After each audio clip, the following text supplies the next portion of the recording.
1915 সালে প্রেসিডেন্সি কলেজের অধ্যাপক পদ থেকে অবসর গ্রহণ করেন জগদীশ চন্দ্র বসু। অবসরের 3 বছরের মাথায় নিজের সকল সঞ্চয় দিয়ে মাতৃভূমির মানুষের বিজ্ঞান গবেষণার জন্য গড়ে তোলেন একটি আধুনিক বিজ্ঞান ইনস্টিটিউট, বসু ইনস্টিটিউটের নাম। তিনি এই প্রতিষ্ঠানটিকে সারা পৃথিবীর মধ্যে অনন্য প্রতিষ্ঠান হিসেবে গড়ে তুলতে চেয়েছিলেন, মাতৃভূমিকে মর্যাদার আসনে প্রতিষ্ঠিত করতে চেয়েছিলেন।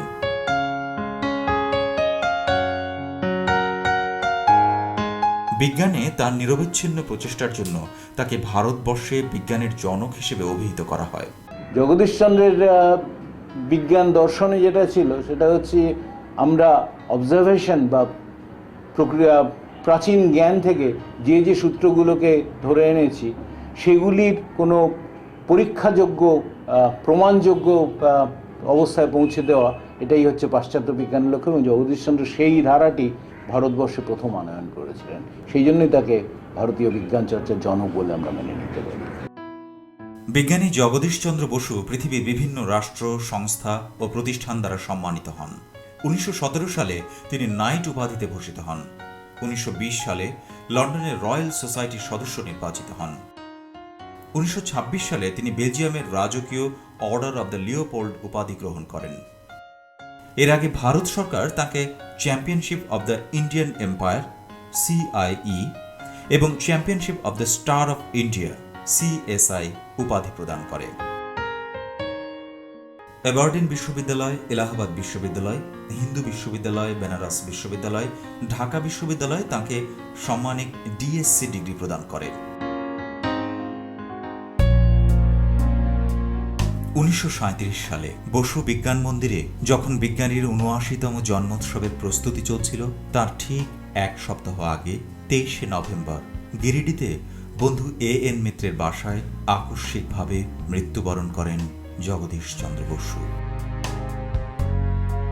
মৃত্যুর এত বছর পরেও জগদীশচন্দ্র বসু আমাদের জন্য প্রাসঙ্গিক। জগদীশ বসুর কাছে আমরা ওই দৃষ্টান্ত পাবো যে কী করে দেশপ্রেমিক হতে হয় এবং মেধাকে বিকশিত করতে হয়। দেশপ্রেমের সঙ্গে মেধাকে বিকশিত করলে কী ফল পাওয়া যায়, জগদীশ বসু সেটা দেখাচ্ছেন। জগদীশ বসু এই আত্মসমর্পণ করছেন না ব্যবস্থার কাছে।